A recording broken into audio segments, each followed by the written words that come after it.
स्वामी समर्थ. नमस्कार, मी अँकर प्रतीक्षा पाटील, मोबाईल टीव्हीची निवेदिका, आणि आज आपल्या सोबत आहे श्री स्वामी समर्थ रॅप सॉन्गची संपूर्ण टीम. चला तर मग एक सुंदरसा सुसंवाद साधूयात श्री स्वामी समर्थ रॅप सॉन्गच्या संपूर्ण टीम सोबत. सर, मला सांगा, ही अनोखी कल्पना आपल्याला नेमकी कशी सुचली? मी खूप असं बघितलेलं आहे की रॅप सॉन्ग असे देवाच्यावरून रॅप सॉन्ग आहेत. गणपतींचं आहे, शिवशंभोंचं आहे. मग मी एक केलं की बाबा आपण स्वामींचे भक्त आहोत, तर आपण एक स्वामींचं एक रॅप सॉन्ग करून बघूया. ह्याच्यामध्ये कोण म्हणजे ऑब्जेक्शन करते का, त्यासाठी सुद्धा मी खूप लोकांना हे दाखवलं की मी असं असं स्वामींचं एक न्यू रॅप बनवतो आहे. आणि हे पहिलंच रॅप सॉन्ग आहे की महाराष्ट्रात किंवा ऑल इंडियात म्हटलं तर पहिलंच स्वामींचं हे गाणं म्हणजे रॅप सॉन्ग येतं आहे. तर मी कल्पना केली की आपण करूया. आणि जे स्वामी भक्त आहेत त्यांनासुद्धा मी भरपूर जणांना दाखवलं आणि त्यांना खूप आवडलं. काहीतरी नवीन आहे आणि जसं जग जसं पळायला लागलं आहे त्या पद्धतीनंच माणसांना आपण हे दिलं पाहिजे. कारण सॉफ्ट गाणी असू देत किंवा तशी गाणी त्यांना ऐकू वाटत नाही. ज्यांना बीट्स असतं म्हणजे रॅप सॉन्ग जे असतात त्यांना बीट्स असतं. जितकं ठेका किंवा जे वाजतं तीच गाणी जास्त माणसं आता ऐकतात. त्यांच्या पद्धतीनंच मी ते गाणं बनवायचा प्रयत्न केला आणि रॅप सॉन्ग खूप छान असं मी बनवलं आहे. अरे वा, म्हणजे आताच्या तरुण पिढीसाठी अगदी साजेसं असं तुम्ही मिक्स केलं आहे.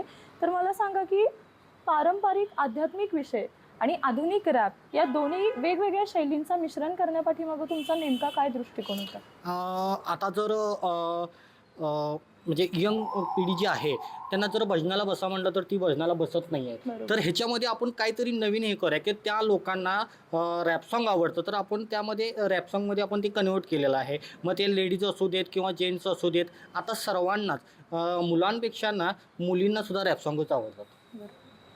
आणि आता हेच असंच आहे की बघा तुम्ही भजनाला बसवणार नाही तर भजनाला बसणार नाही, तुम्ही रॅप सॉन्गचा कार्यक्रम घ्या, त्याला माणसं बसणार लगेच. काहीतरी नवीन करायचा प्रयत्न केला आहे. मला सांगा सर, या गाण्याच्या माध्यमातून तुम्हाला नेमका कोणता संदेश आपल्या जनता जनार्दनांपर्यंत पोहोचवायचा होता? तर ह्याच्यामध्ये समाजाला जे मला पोचवायचं होतं रॅप सॉन्गमध्ये, जे ज्या लोकांना किती जर सांगितलं, भजनी लोकांनी सांगितलं किंवा दुसऱ्या कुठल्याही लोकांनी सांगितलं तर यंग पोरांच्या जनरेशनच्या लोकांच्या ह्याच्यामध्ये जाणार नाही ते. पण या रॅप सॉन्गमध्ये 100% त्यांच्या डोक्यामध्ये जाणार की काय भक्ती असते स्वामींची, हे 100% त्यांच्या डोक्यामध्ये जाणार. अरे वा, अतिशय सुंदर असा प्रयत्न आहे सरांचा. या गाण्याची शाब्दिक रचना करताना नेमकं कोणत्या गोष्टींवर तुम्ही विशेष लक्ष केंद्रित केलं? ह्याच्यामध्ये मला रॅप सॉन्ग करताना जे स्वामींचा पहिला मी अभ्यास केला, स्वामींची पुस्तकं वाचली पहिला. त्याच्यामध्ये स्वामींनी कसं कसं काय काय हे केलं, कसे ते अक्कलकोटला पोचले, ह्याच्यावरून ते सगळं मी मॅच करून मला खूप दिवस लागले ते सगळं हे करायला. कारण हे स्वामींचं गाणं आहे, ह्याच्यामध्ये कुणीसुद्धा ऑब्जेक्शन ह्याच्यामध्ये काढू शकतं. तर मी बनवतानाच असं गाणं बनवलं की ते की सर्व लोकांना आवडण्यासारखं, आणि ह्याच्यामध्ये काहीही सुद्धा शब्द असे वाकडे तिकडे सुद्धा नाही आहेत की कोणीही याला हे करू शकणार नाही. तुम्ही ज्या दिवशी गाणं माझं लॉन्चिंग होईल 24 तारखेला, त्यावेळी तुम्ही अक्षरशः तुमच्या डोळ्यातून पाणी पण येईल आणि जबरदस्त वाटेल तुम्हाला गाणं बनवण्यासाठी. अरे वा, मला सांगा की आधुनिक रॅप सॉन्गमध्ये अध्यात्म जोडताना तुम्हाला कोणते मेन चॅलेंज फेस करावे लागले? त्याच्यामध्ये जे वाक्य जे असतात की स्वामींची भक्ती किंवा स्वामींचं स्वामी कसे हे करायचे, ते मला खूप असं म्हणजे अवघड गेलं. पण ते मी 1 महिन्यामध्ये पूर्ण केलं मॅडम. अरे वा, या गाण्याचे व्हिज्युअल्स किंवा याचे लिरिक्स तर इतके सुंदर आहेत, तुम्ही बोललाच. तर इतर रॅप सॉन्गपेक्षा किंवा भक्तिमय जी गीतं असतात त्यापेक्षा या गाण्यामध्ये काय वेगळं आहे? त्या गाण्यामध्ये वेगळं काय आहे म्हणजे ज्यावेळी माणसांच्याकडं पैसे नसतात त्यावेळी ती देवाच्या पाठीमागे लागतात काय, आणि ज्यावेळी पैसा असतो त्यावेळी कधीच ते देवाला पायासुद्धा पडत नाही. मंदिराच्या समोर न गेलं तर कधीच पाया पडणार नाही ते. पण ज्यावेळी संकट, दवाखाना असू दे, कोर्ट असू दे, ज्यावेळी त्यांच्या अंगावर येईल त्यावेळी ती देवाची पायरी चढतात. तेच दाखवलेलं आहे मी की ज्यावेळी आपल्याला इजा होतात त्यावेळी माणूस कसा कधी मंदिरापर्यंत चालत बिन पायाचा जातोय, हे मी सगळं त्यांच्यामध्ये 3 मिनिटामध्ये हे सगळं मी त्याच्यामध्ये दाखवलेलं आहे. श्रीमंती पण दाखवलेली आहे आणि गरिबी पण दाखवलेली आहे मी त्याच्यामध्ये. अरे वा, खरंच खूपच छान सर. आजच्या तरुण पिढीपर्यंत रॅप सॉन्ग रूपी स्वामींचा संदेश पोहोचवणं म्हणजे रॅप सॉन्ग हे एकच माध्यम तुम्ही का निवडलं? कारण मी रॅपरच आहे, मी दुसऱ्या माध्यमातून ते पोचवू शकणार नाही, म्हणून मी हे रॅपच्या संदर्भात एक पोचवायचा प्रयत्न केला आहे. आता बघूया ह्याला कसा प्रतिसाद येतोय. जर प्रतिसाद चांगला आला तर आपण एक आणि पायी दिंडी जाते त्याच्यावरती आपण लवकरच रॅप सॉन्ग करतो. तर या सुंदरशा रॅप सॉन्गमध्ये सर्वात महत्त्वाची वाखाणण्याजोगी भूमिका श्री स्वामी समर्थ महाराजांची जी पार पाडली आहे आनंदराव गायकवाड सरांनी. सर, मला सांगा तुमचा अनुभव कसा होता? श्री स्वामी समर्थ. माझा अनुभव हा खूप छान होता. खूप मस्त मजा वाटली, कारण का हा अनुभव हा मला नवीनच होता. कारण कधीही मी म्हणजे ॲक्टर्स किंवा भूमिका वगैरे काही केले नव्हते. अनपेक्षित मला अशी ही भूमिका मिळाली आहे. तर या रॅप सॉन्गमध्ये एक महत्त्वाची भूमिका पार पाडली आहे सोनम धनुकटे मॅमनी आणि त्यांच्याबाबत एक अविस्मरणीय असा किस्सा घडून आला, तो आमच्या प्रेक्षकांना जाणून घ्यायला नक्कीच आवडेल. नक्कीच. झालं होतं असं की मी स्वतः ॲक्टर आहे, पण ॲक्टर असता असता मला रडण्याची भूमिका करणं फार कठीण जाते आणि रडण्याची भूमिका फार कठीण जाते. त्यामुळं मी आमच्या सहकलाकारांना वगैरे किंवा डायरेक्टरांना म्हणत होते की सर मला रडायला मात्र येत नाही आणि त्यासाठी काहीतरी तुम्ही मला तर एकतर काहीतरी बोला किंवा काहीतरी टोचून बोला, त्याच्याशिवाय काय मला रडायला येणार नाही. मग सर म्हटले आपण तिथं गेल्यानंतर मॅडम बघूया चला. मग कॅमेरामॅनना पण मी म्हटलं की सर मला रडायला येत नाही, आता तुम्ही कसा सीन घेणार? तर मॅडम आत मंदिराच्या गाभाऱ्यात आपण सीन घ्यायचं आहे, तिथं बघूया चला, नाहीतर आपण काहीतरी तिथं ड्रॉप वगैरे घालूया. मग ठीक आहे. मग मी गेले तिथं गाभाऱ्यामध्ये माझा सीन होता. सीनमध्ये आम्ही सहकलाकार उभे होतो, बाकीचे भाविक पण ये जात होते आणि तिथले पुजारी वगैरे पूजा सगळं आपलं रुटीन मंदिरातलं चालू असताना आमचं शूट चालू होतं आणि माझं पूर्ण लक्ष स्वामींच्याकडे गेलं आणि स्वामींच्याकडे लक्ष गेल्यानंतर जो मला उंदका भरला की अक्षरशः मला तिथं थांबत नव्हतं की गंगा यमुना दोन्ही व्हायला लागलं, म्हणजे डोळ्यातलं पाणी काही थांबलं नाही आणि तोच क्षण आमच्या कॅमेरामनने टिपला आणि मी खरोखर तिथं रडले. आणि तिथं साईडलाच पोलीस बंदोबस्त होता आणि त्या मॅडमनी मला म्हणजे आमच्या कॅमेरामॅनला विचारलं की ह्या मॅडम एवढ्या का रडायला लागलेत, काय प्रॉब्लेम आहे का?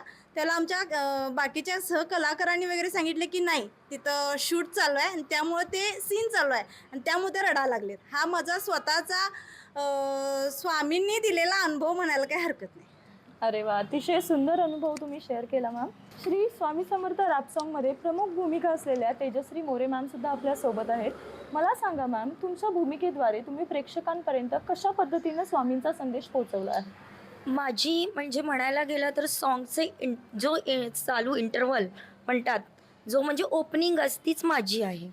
ते माझा वीणा वाजवण्याचा सीन आहे आणि मुळात तर मला वीणा वाजवता येतच नव्हता, पण जेव्हा माझ्या हातामध्ये वीणा मिळाला आणि वीणाचं कारण म्हणजे जेव्हा सप्ताह चालू असताना वीणा कोणाच्या हातात दिला जात नाही, पण खरोखर माझं भाग्य खूप चांगलं होतं की मला स्वतःहून त्यांचा वीणा मला वाजवायला मिळाला सप्ताह चालू असताना. तर मला खरोखर स्वामींचं म्हणजे आशीर्वादच मिळाला त्या गोष्टीला आणि त्यावेळेला पारायणसुद्धा चालू होते स्वामींचे.